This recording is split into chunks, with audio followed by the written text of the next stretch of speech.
Hello students, देखो last class में हमने बात की थी एप्लीकेशन ऑफ बोहर मॉडल। ठीक है कि बोहर मॉडल के क्या क्या एप्लीकेशंस थे, हम बोहर मॉडल से क्या क्या कैलकुलेट कर सकते हैं। हमने वेलोसिटी को कैलकुलेट करना देखा, हमने रेडियस कैलकुलेट करना सीखा, हमने एनर्जी को कैलकुलेट करना सीखा और उन दोनों में हमने उनके फॉर्मूले भी डिराइव किए, राइट। अब हम बात करेंगे आज के इस लेक्चर के अंदर, हम बात करेंगे drawbacks of Bohr model. And अब नेक्स्ट हम बात करेंगे कि जो एटम है उसकी अब हम वेव नेचर को कंसिडर करेंगे। ठीक है, अब जो नई थ्योरीज आएगी वो आएगी एटम की वेव नेचर को कंसिडर करेगी। ठीक है, जिसमें हम पढ़ेंगे वेव मैकेनिकल मॉडल्स के बारे में पढ़ेंगे, फिर हम आगे क्वांटम मैकेनिक्स पढ़ेंगे। ठीक है, quantum model, quantum atomic model को स्टडी करेंगे, राइट। सो स्टार्ट करते हैं अपना नया लेक्चर, चलिए शुरू करते हैं। सो देखो, सबसे पहले अगर हम बात करें ड्रॉबैक्स ऑफ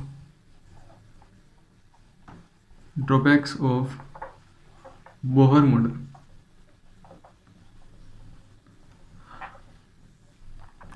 तो जो बोहर मॉडल है वो मैंने आपको स्टार्टिंग में बताया था कि ये सिर्फ और सिर्फ हाइड्रोजन जो है उसी को एक्सप्लेन करता है, यानी हाइड्रोजन एटम के लिए ही एप्लीकेबल रहता है।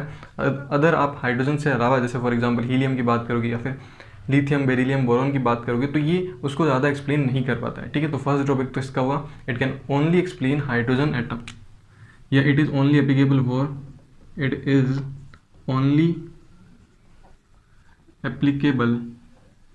For hydrogen atom. First, second, इसके अकॉर्डिंग कि जो भी इलेक्ट्रॉन है, जो इलेक्ट्रॉन एक स्पेसिफिक पाथ के अंदर रिवॉल्व करता है, जब उसका एंगुलर मोमेंटम जो है जो कि इसने बताया था कि J इज टू mvr, जो एंगुलर मोमेंटम है वो किसके इक्वल होना चाहिए, NH/2π के इक्वल होना चाहिए। और इसने NH जो है NH/2π, इसको उसने नाम दिया था बोहर कांस्टेंट। ठीक है, इसको एक्सप्लेन नहीं कर सकता। ठीक है, तो it can not explain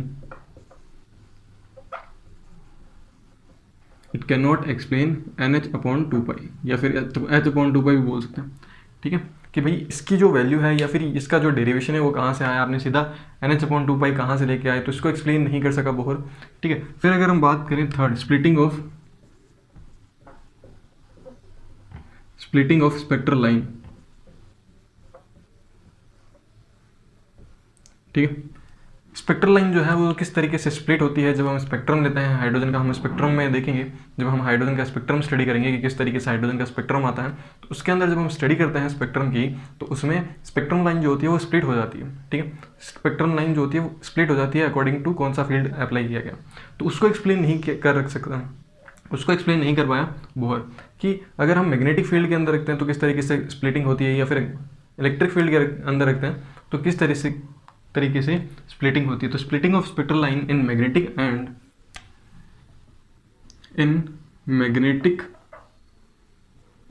and electric field. ठीक है, इसको एक्सप्लेन नहीं कर सका था, राइट। अगर हम बात करें कि जो स्प्लिटिंग है वो मैग्नेटिक फील्ड के अंदर हो रही है, तब हम इसको बोलते हैं जीमन इफेक्ट, और अगर स्प्लिटिंग जो है वो इलेक्ट्रिक फील्ड के अंदर हो रही है तब हम इसको क्या बोलते हैं, स्टार्क इफेक्ट बोलते हैं। ठीक है, यानी मैग्नेटिक फील्ड के अंदर, या फिर आप लिख सकते हो, चलो, splitting in magnetic field.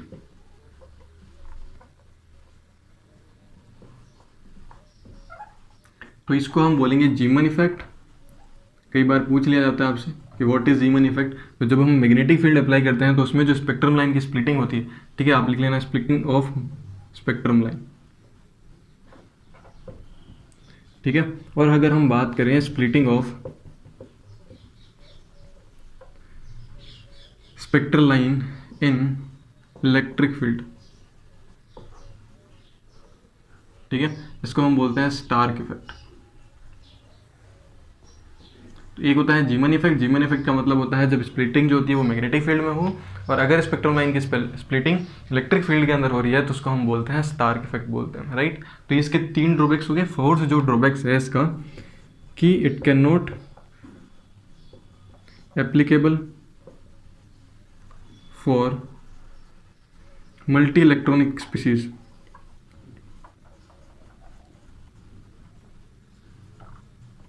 Multi electronic species का मतलब होता है जिसमें एक से ज़्यादा इलेक्ट्रॉन्स प्रेजेंट हो। अगर आपसे पूछा जाता है कि हाइड्रोजन He+, Be+3, ठीक है, इनमें तो एप्लीकेबल हो जाएगा, क्योंकि इनमें हमने कैटायन बना दिया इनको। ठीक है, यानी इनमें से इसमें 3 इलेक्ट्रॉन निकालिए, इसमें 2 इलेक्ट्रॉन निकालिए, इसमें से 1 इलेक्ट्रॉन निकालिए, यानी इनको हमने किसके इक्वल बना दिया, हाइड्रोजन के इक्वल बना दिया। यानी इसमें इन सब में क्या है, एक इलेक्ट्रॉन। तो जब भी आपको स्टडी करनी है तो आप उसको एक इलेक्ट्रॉनिक 1 इलेक्ट्रॉनिक स्पीसीज बना करके उसको स्टडी कर सकते हो, बट ये मल्टी इलेक्ट्रॉनिक स्पीसीज पर कभी भी एप्लीकेबल नहीं रहेगी। आप सीधा डायरेक्ट अगर आप बात करते हो लिथियम की, तो कभी भी आप लिथियम की सीधी डायरेक्ट बोहर एक्सपेरिमेंट से कोई भी एप्लीकेशन पार्ट जो है उसका सॉल्व नहीं कर सकते हो। इसीलिए आपको सबसे पहले इसको कन्वर्ट करना पड़ेगा Li+2 में। तो जब भी आप लोग क्वेश्चन देखोगे तो उसमें आपको Li+2 ही देखने को मिलेगा, सीधा डायरेक्ट आपको लिथियम का जो एटम है वो देखने को नहीं मिलेगा, यानी आपको कैटायन मिलेगा। ठीक है, तो ये मल्टी इलेक्ट्रॉनिक स्पीसीज पर एप्लीकेबल बिल्कुल भी नहीं होती है। तो ये इसकी 4 ड्रॉबैक्स थे जिसके बेसिस पर इस थ्योरी को डिस्कार्ड कर दिया गया था। फिर जो नई थ्योरी थी उसको हम बोलते हैं वेव मैकेनिकल मॉडल। क्या बोलते हैं, वेव मैकेनिकल मॉडल। ठीक है, इस वेव मैकेनिकल मॉडल में हम 2 चीज़ें पढ़ेंगे। फर्स्ट पढ़ेंगे ड्यूअल नेचर ऑफ पार्टिकल या फिर एटम, ये बोल सकते हैं। ये दिया गया था डी ब्रोगली द्वारा। ठीक है, फिर हम पढ़ेंगे अनसर्टेनिटी प्रिंसिपल। ठीक है, जो कि किसने दिया था, हाइजेनबर्ग ने दिया था। ठीक है, तो जो वेव मैकेनिकल मॉडल है इसमें हम 2 प्रिंसिपल पढ़ेंगे। फर्स्ट पढ़ेंगे dual nature of atom and the second is uncertainty principle. Right, तो आप इसको कॉपी करो, फिर हम देखते हैं कि ड्यूअल नेचर ऑफ एटम क्या होता है, किस तरीके से एटम का ड्यूअल नेचर होता है, और जो अनसर्टेनिटी प्रिंसिपल है वो क्या होता है। राइट, तो आप इसको कॉपी करो। ओके स्टूडेंट्स, तो हम बात करते हैं वेव मैकेनिकल मॉडल के बारे में। तो जो वेव मैकेनिकल मॉडल है इसके अंदर हम 2 प्रिंसिपल पढ़ते हैं। फर्स्ट आता है आपका डी ब्रोगली ड्यूअल नेचर का। ठीक है, फिर नेक्स्ट आता है आपका हाइजेनबर्ग। ठीक है, डी ब्रोगली के अकॉर्डिंग जो इलेक्ट्रॉन होता है वो 2 तरह के नेचर शो करता है, एक होता है वेव नेचर और एक होता है पार्टिकल नेचर। ठीक है, और हाइजेनबर्ग अनसर्टेनिटी जो कि हम बाद में पढ़ेंगे। राइट, तो सबसे पहले हम देखते हैं वेव मैकेनिकल मॉडल के अंदर ये बहुत ही इंपॉर्टेंट है, ये एटॉमिक स्ट्रक्चर की डायरेक्शन को चेंज कर देता है। अब हम इसमें वेव नेचर को भी कंसीडर करके चलेंगे। अभी तक तो हम इसको पार्टिकल नेचर के रूप में ही मानते थे कि इलेक्ट्रॉन जो होता है पार्टिकल नेचर का बिहेवियर रखता है, बट अब हम इसको वेव नेचर के अंदर भी कंसीडर करेंगे। राइट, सो देखो सबसे पहला हम पढ़ते हैं डुअल नेचर ऑफ एटम, या फिर इसको हम बोलते हैं डी ब्रोगली कॉन्सेप्ट। ठीक है, या फिर dual nature concept of de Broglie. Right, कुछ भी नाम दे सकते हो इसको। अब देखो इसके अकॉर्डिंग क्या होता है, जो इलेक्ट्रॉन होता है ये 2 तरह की बिहेवियर को शो करता है। फर्स्ट आता है particle behaviour and the second is wave nature. ठीक है, या 2 तरह के नेचर को शो करता है, पहला आता है particle nature, second is wave nature. ठीक है, यानी जो इलेक्ट्रॉन जो होता है ये फोटोन की तरह बिहेवियर करता है। जो फोटोन होता है ये 2 तरह के बिहेवियर को शो करता है, particle as well as wave nature. ठीक है, तो उसी तरीके से जैसे फोटोन जो होता है वो अपने 2 टाइप के नेचर को शो करता है, वैसे ही इलेक्ट्रॉन जो होता है वो भी क्या करता है, 2 तरह के बिहेवियर को शो करता है। यानी जो फोटोन होता है, अगर आपको बताऊँ कि फोटोन जो होता है वो क्या होता है, फोटोन होता है पैकेट्स ऑफ एनर्जी, या फिर आप बोल सकते हो बंडल ऑफ एनर्जी। ठीक है, एनर्जी जो होते हैं, एनर्जी के बंडल्स होते हैं फोटोन्स। ठीक है, जो कि लाइट की स्पीड से ट्रेवल करता है। ठीक, तो जो इलेक्ट्रॉन होता है ये वेव नेचर को भी शो करता है, और किसको शो करता है, पार्टिकल नेचर को भी। अब वेव नेचर को हम एक्सप्लेन करेंगे लेमडा से। ठीक है, जिसको हम बोलते हैं वेवलेंथ। ठीक है, लेमडा क्या होता है, आपका वेवलेंथ होता है। और अगर हम बात करें पार्टिकल नेचर की तो हम इसको पी से डिनोट करेंगे, यानी इसको हम एक्सप्लेन करेंगे मोमेंटम से। ठीक है, किससे डिनोट करेंगे, मोमेंटम से डिनोट करेंगे। अब वेवलेंथ और मोमेंटम क्या होती है हम बाद में डिस्कस करेंगे, बट आप वेवलेंथ आप इतना ध्यान रखना कि ये जो, ठीक है, इस तरीके से जो बनता है, यानी यहाँ के बीच के और यहाँ ये 2 जो साइंस हैं इनके बीच का जो डिस्टेंस होगा इसको हम बोलते हैं वेवलेंथ।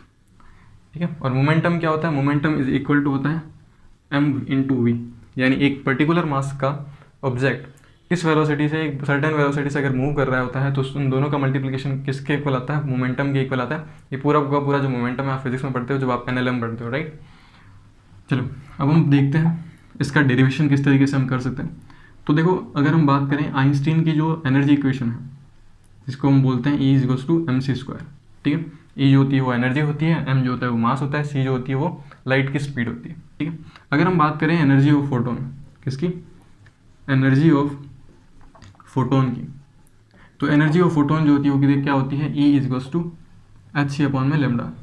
ठीक ठीक है, जिसमें एच जो होता है वो क्या होता है आपका प्लांक कांस्टेंट होता है, ठीक है। सी जो होता है लाइट की स्पीड होती है, लैम्डा जो होता है वो वेवलेंथ होती है, राइट, कि किस स्पीड से वो वेव जो है उसकी वेवलेंथ क्या है। अब इन दोनों को हम मर्ज करें तो देखो क्या आएगा, एच सी अपॉन में लैम्डा इज इक्वल टू क्या आ जाएगा, एम सी स्क्वायर, एक सी से एक सी सॉल्व हो जाएगा, बचेगा क्या, M C is goes to H upon lambda, ठीक है, ये आ जाएगा। ये सी जो है इसको हम कंसिडर कर रहे हैं लाइट की स्पीड, यानी फोटोन की स्पीड है, फोटोन लाइट की स्पीड से ट्रेवल करता है। तो अगर हम यहाँ पे कुछ टाइम के लिए कंसिडर करें कि velocity of photon is V, ठीक है, वेलोसिटी ऑफ फोटोन क्या है, वी है, तो हम इसको मोमेंटम के रूप में कन्वर्ट करना चाहते हैं, तो ये आ जाएगा आपका एम वी अपॉन में एच अपॉन में लेमडा, ठीक है, M V is equal to H upon lambda. M V जो होता है ये क्या होता है, मोमेंटम होता है, तो ये आपका आ जाएगा एच अपॉन लेमडा, ठीक है। तो मोमेंटम से हम क्या डिनोट कर सकते हैं कि इसका पार्टिकल नेचर भी है, इस इक्वेशन से हम एक्सप्लेन कर सकते हैं कि इलेक्ट्रॉन जो होता है पार्टिकल नेचर भी शो करता है, मोमेंटम हमें ये एक्सप्लेन करेगा, जो वेवलेंथ है ये हमें एक्सप्लेन करेगी कि जो इलेक्ट्रॉन है वो वेव नेचर को भी शो करता है, ठीक है। अगर हम यहाँ पे लेमडा का फॉर्मूला निकालें तो ये पी साइड आ जाएगा, तो एच अपॉन में क्या हो जाएगा, पी हो जाएगा, ठीक है। तो इसको इक्वेशन आप फर्स्ट दे सकते हो, यानी लेमडा किसको एक्सप्लेन करेगा, वेव नेचर को एक्सप्लेन करेगा, और पी किसको एक्सप्लेन करेगा, पार्टिकल नेचर को एक्सप्लेन करेगा, ठीक है। अब हम बात करते हैं काइनेटिक एनर्जी के फॉर्म में, कौन से फॉर्म में, काइनेटिक एनर्जी। भाई इलेक्ट्रॉन मूव कर रहा है तो उसकी कुछ ना कुछ तो काइनेटिक एनर्जी होगी, तो हम इसको कन्वर्ट कर रहे हैं काइनेटिक एनर्जी के अंदर, या फिर एक्सप्लेन करना चाहते हैं या फिर डिराइव करना चाहते हैं काइनेटिक एनर्जी के रूप में, ठीक है। तो देखो काइनेटिक एनर्जी क्या होती है, हाफ एम वी स्क्वायर होती है। अब इसको हमें मोमेंटम के अंदर यानी पी के रूप में इसको कन्वर्ट करना है, तो हम इसको क्या करेंगे, एम बाई एम से डिवाइड कर देंगे या मल्टीप्लाई कर देंगे एम बाई एम से। तो जब हम एम बाई एम से मल्टीप्लाई करेंगे तो क्या आएगा, half M square V square upon में एम, ठीक है। जब हम इसको और सॉल्व करेंगे तो आपकी काइनेटिक एनर्जी आ जाएगी हाफ, ठीक है, ये आ जाएगा आपका, ऐसा लिख सकते हो, M square V square upon में M, two M square V square क्या होता है, पी इज गोस टू होता है आपका एम वी, तो यहाँ पे आ जाएगा पी स्क्वायर, तो काइनेटिक एनर्जी आ जाएगी आपकी P square divided by two M, ठीक है। फिर आप अगर इसको मोमेंटम को इस साइड लेके आते हैं तो इसको इस साइड आ जाएगा, तो पी स्क्वायर आ जाएगा आपका टू एम इन टू काइनेटिक एनर्जी, यहाँ से अगर हम रूट हटाते हैं तो ये आ जाएगा आपका अंडर रूट में टू एम इन टू काइनेटिक एनर्जी, ठीक है। तो ये आपका मोमेंटम आ गया, तो ये फॉर्मूला आ गया मोमेंटम का। अब जब हम इस इक्वेशन को किसके अंदर पुट करते हैं, इक्वेशन नंबर फर्स्ट के अंदर करते हैं, ठीक है, यानी value of P put in equation first, यानी जो पी की वैल्यू है इसको हम इक्वेशन नंबर फर्स्ट के अंदर पुट करते हैं, तो हमारे पास में जो लैम्बडा आएगा वो कितना आएगा, यानी जो वेवलेंथ आएगी वो कितनी आएगी, एच अपॉन में ये आ जाएगा अंडर रूट टू एम इन टू ई के, ठीक है। तो इस तरीके का काइनेटिक एनर्जी का रिलेशन आएगा। सपोज आपको काइनेटिक एनर्जी दे रखी है और आपसे पूछा जाता है लैम्बडा क्या होगा, ठीक है, तो आप निकाल सकते हो, आपकी काइनेटिक एनर्जी दे रखी है, मास उसका दे रखा होगा जो भी इलेक्ट्रॉन का, या फिर इलेक्ट्रॉन का मास कंसीडर कर सकते हैं। एच जो होता है वो प्लांक कांस्टेंट होता है, जिसकी वैल्यू होती है 6.6 × 10⁻31, ठीक है। तो इस तरीके से आप क्या कर सकते हो, लैम्बडा कैलकुलेट कर सकते हो। अब सपोज आपको पोटेंशियल दे रखा हो कि इतना पोटेंशियल जो है वो अप्लाइड किया गया, तो उसकी अगर हम बात करें यहाँ पे, ठीक है, अप्लाइड पोटेंशियल, अप्लाइड पोटेंशियल कैसे निकाल सकते हैं, तो देखो आपके पास यहाँ पे अगर हम एक डिस्चार्ज ट्यूब लेते हैं, तो इस डिस्चार्ज ट्यूब के अंदर एक एनोड होगा एक कैथोड होगा, ये हो गया ना एनोड, ये हो गया कैथोड, इसको हम बैटरी से कनेक्ट कर देते हैं, ठीक है। तो जब हम यहाँ से पोटेंशियल अप्लाई करेंगे, ठीक है, तो यहाँ पे क्या होगा, कोई ना कोई चार्ज पार्टिकल जनरेट होगा जिसका कोई ना कोई पोटेंशियल होगा, ठीक है। तो इसका जो काइनेटिक एनर्जी आ जाएगा वो क्या आ जाएगा, क्यू वी नॉट, ठीक है। तो इस काइनेटिक एनर्जी को आप कहाँ यूज़ कर सकते हो, आप यहाँ यूज़ कर सकते हो। तो ये तो आपका हो गया फॉर लैम्बडा के लिए, ठीक है। अगर हम बात करें फॉर या फिर kinetic energy, for kinetic energy अगर हम बात करें फॉर पोटेंशियल के लिए, तो ये आपका लैम्बडा इज गोस टू आ जाएगा H upon under root two M इन टू क्यू वी नॉट, ठीक है। तो आप काइनेटिक एनर्जी की जगह क्या यूज़ कर सकते हो, क्यू वी नॉट यूज़ कर सकते हो। अगर आपको पोटेंशियल के फॉर्म में यूज़ करना हो तो आप इस फॉर्मूले को यूज़ कर सकते हो, आपको काइनेटिक फॉर्मूला यूज़ करना हो तो, या फिर काइनेटिक एनर्जी के फॉर्म में यूज़ करना हो तो आप इस फॉर्मूले को यूज़ कर सकते हो, राइट। तो इस तरीके से ये पूरा का पूरा क्या होता है, डी ब्रोगली कॉन्सेप्ट होता है, ये पूरा का पूरा डेरिवेशन है। बट अगर हम बात करें limitation of de Broglie concept, तो जो डी ब्रोगली कॉन्सेप्ट है ये बहुत ही लिमिटेड है। इसके अंदर अगर हम बात करें तो ये जो डी ब्रोगली कॉन्सेप्ट होता है ये लार्ज पार्टिकल भी अप्लाई किया जाता है, पर स्मॉल पार्टिकल पर भी अप्लाई किया जाता है, ठीक है। बट इसका जो प्रैक्टिकल एविडेंस होता है या फिर जो प्रैक्टिकल किया जाता है वो सिर्फ स्मॉल पार्टिकल पर ही हम कर सकते हैं, राइट।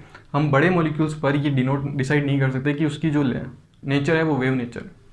क्यों नहीं कर सकते? जैसे फॉर एग्जांपल आपके पास में एक बॉल है, इस बॉल का मास 200 ग्राम है, ठीक है, और इसका अगर वेलोसिटी अगर हम देखें तो आपके पास में 200 मीटर पर सेकेंड, यानी 200 ग्राम की बॉल है किस स्पीड से फेंका गया, 200 मीटर पर सेकेंड की स्पीड से फेंका गया, ठीक है। तो इसका मास बहुत ज़्यादा है, ठीक है, विद रेस्पेक्ट टू इलेक्ट्रॉन, तो इलेक्ट्रॉन से तो बहुत ज़्यादा है, ठीक है। तो इसके अंदर हम थ्योरेटिकल तो कैलकुलेट कर सकते हैं, थ्योरेटिकल इसकी लेमड़ा की वैल्यू कुछ ना कुछ आएगी, ठीक है। जो भी लेमड़ा की वैल्यू आएगी तो हम ये बता सकते हैं कि जो भी बड़े पार्टिकल्स होते हैं जिसको जिस स्पीड से फेंका जाता है तो वो पार्टिकल नेचर भी शो करते हैं और वेव नेचर को भी शो कर सकते हैं। बट हम प्रैक्टिकली नहीं बता सकते कि उसका पाथ क्या होगा, ये किस पाथ से वो ट्रेवल करेगी, ठीक है, वो हम डिसाइड नहीं कर सकते। इसीलिए जो बड़े मॉलिक्यूल्स होते हैं उन पर हम प्रैक्टिकली इस कॉन्सेप्ट को अप्लाई नहीं कर सकते, बट हम थ्योरेटिकली ये बता सकते हैं कि जो भी पार्टिकल्स होते हैं वो या फिर जो भी ऑब्जेक्ट्स होते हैं, चाहे वो बड़े ऑब्जेक्ट हैं चाहे वो छोटे ऑब्जेक्ट हैं, इन पर पार्टिकल नेचर भी होता है और इनका वेव नेचर भी होता है, राइट। तो ये इसका लिमिटेशन है, ठीक है। फिर हम अभी बात करेंगे हाइजेनबर्ग अनसर्टेनिटी के बारे में कि हाइजेनबर्ग अनसर्टेनिटी क्या होता है, ठीक है। तो आप इसको कॉपी करो, ये पूरा का पूरा कॉन्सेप्ट है। ओके स्टूडेंट्स, तो हम बात करते हैं सेकंड कॉन्सेप्ट के बारे में जो कि वेव मैकेनिकल मॉडल का है, जिसमें हम डिस्कस करेंगे हाइजेनबर्ग अनसर्टेनिटी प्रिंसिपल, ठीक है। तो हम इसको क्या नाम देंगे, हाइजेनबर्ग अनसर्टेनिटी प्रिंसिपल, ठीक है।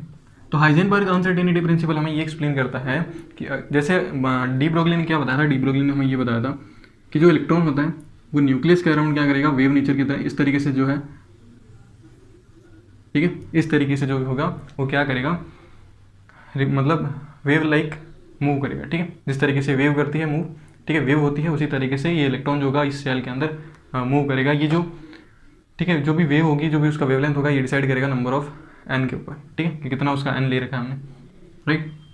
तो हाइजेनबर्ग के अकॉर्डिंग हम इलेक्ट्रॉन की अगर कोई इलेक्ट्रॉन एक स्पेसिफिक पाथ के अंदर रिवॉल्व कर रहा होता है तब हम उसकी दो चीज़ें एक साथ प्रिडिक्ट नहीं कर सकते, या तो हम उसकी पोजीशन को पहले प्रिडिक्ट करें, देन उसके बाद में हम उसकी वेलोसिटी को प्रिडिक्ट करें। अगर आपको ये बताना है कि इलेक्ट्रॉन की एग्जैक्ट पोजीशन कहाँ है और एग्जैक्ट उसकी वेलोसिटी क्या है, तो हम इन दोनों चीज़ों को एक साथ प्रिडिक्ट नहीं कर सकते, एक साथ कैलकुलेट नहीं कर सकते। हमें या तो वेलोसिटी को कैलकुलेट करना पड़ेगा, अगर हम वेलोसिटी को कैलकुलेट करेंगे तो उसकी पोजीशन में कोई ना कोई अनसर्टेनिटी आएगी, और अगर हम पोजीशन को कैलकुलेट करेंगे तो उसकी वेलोसिटी के अंदर कोई ना कोई अनसर्टेनिटी आएगी, ठीक है। यानी हम दो चीज़ों को एक साथ कभी भी कैलकुलेट नहीं कर सकते।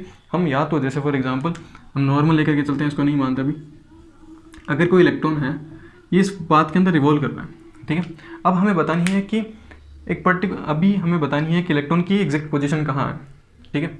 तो अगर आपको इलेक्ट्रॉन की पोजीशन बतानी है तो आपको वेलोसिटी में अनसर्टेनिटी रख करके आप उसकी पोजीशन को बता सकते हैं, यानी आप उसमें वेलोसिटी को कैलकुलेट नहीं करेंगे। और अगर आपको दोनों चीज़ें बतानी है तो दोनों चीज़ें बिल्कुल भी पॉसिबल नहीं है। आप इलेक्ट्रॉन की एग्जैक्ट पोजीशन नहीं बता सकते और एग्जैक्ट वेलोसिटी नहीं बता सकते कि किस वेलोसिटी से वो अभी मूव कर रहा है। अगर आपको वेलोसिटी बतानी है तो उसमें आपकी अनसर्टेनिटी आएगी पोजीशन में, आपकी पोजीशन सही नहीं आएगी, और अगर आपकी वेलोसिटी सही नहीं आ रही है इसका मतलब आपकी पोजीशन सही है, ठीक है। तो दोनों में से एक चीज़ में अनसर्टेनिटी रहेगी।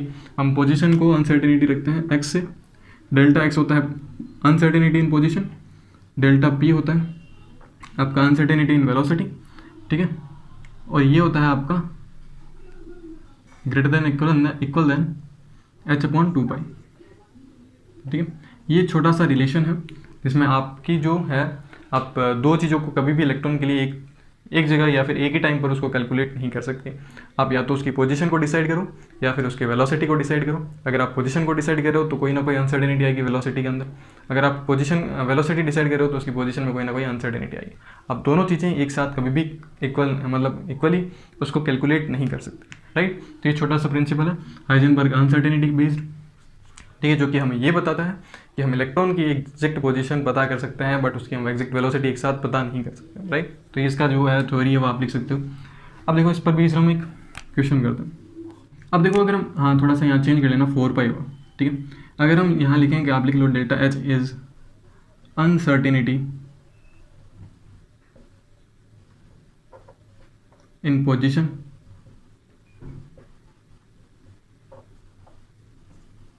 और डेल्टा पी का मतलब होगा अनसर्टेनिटी इन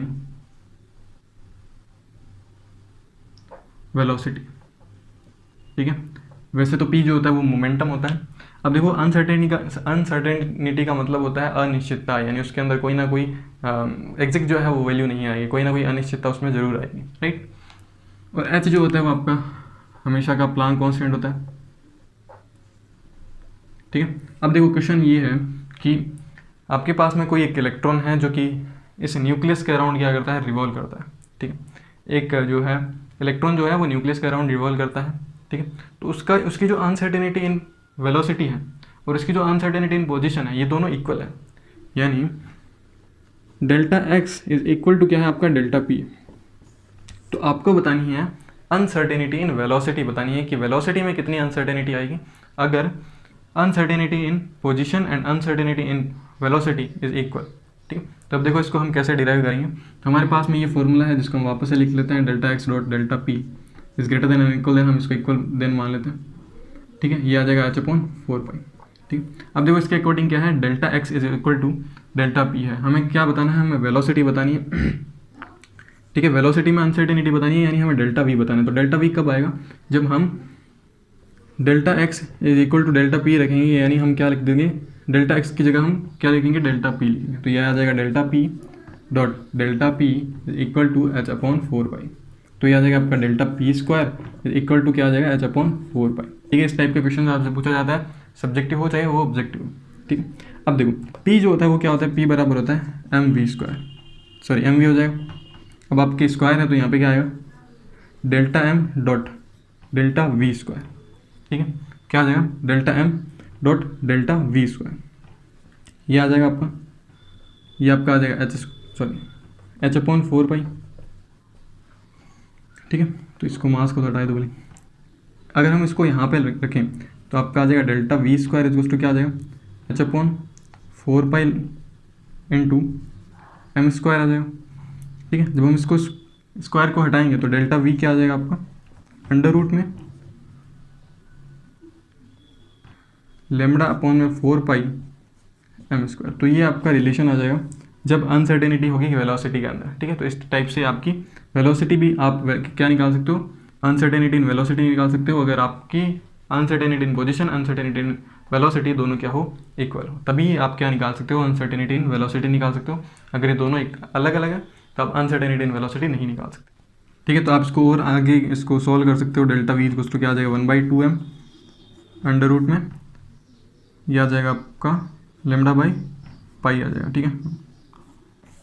आप क्या कर सकते हो, इसको और भी सॉल्व कर सकते हो। ये तो ये आपका होता है uncertainty in velocity and uncertainty in velocity, ठीक है। तो ये पूरा का पूरा हाइजेनबर्ग कॉन्सेप्ट है। हाइजेनबर्ग के अकॉर्डिंग आप दो चीज़ें एक साथ कैलकुलेट नहीं कर सकते, आप वेलोसिटी और उसकी पोजीशन एक साथ काउंट नहीं कर सकते, आपको किसी ना किसी में अनसर्टेनिटी मिलेगी जरूर, ठीक है। तो इसीलिए आप पहले उसकी या तो वेलोसिटी कैलकुलेट कर लो या फिर उसकी एक फिक्स्ड पोजीशन पता कर लो कि उसकी इस पाथ के अंदर फिक्स पोजीशन कहाँ है। अब वैसे भी फिक्स पोजीशन हम पता ही नहीं कर सकते, तो कुछ ना कुछ उसमें अनसर्टेनिटी ज़रूर आएगी, राइट। तो ये आपके हैं वेव मैकेनिकल मॉडल्स।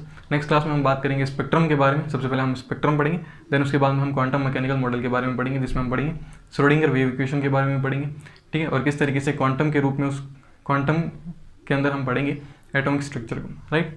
तो आई होप आपको वीडियो पसंद आया होगा। अगर आपको वीडियो पसंद आया तो प्लीज़ लाइक कीजिए, शेयर कीजिए। मिलते हैं नेक्स्ट वीडियो के अंदर, तब तक के लिए गुड बाय।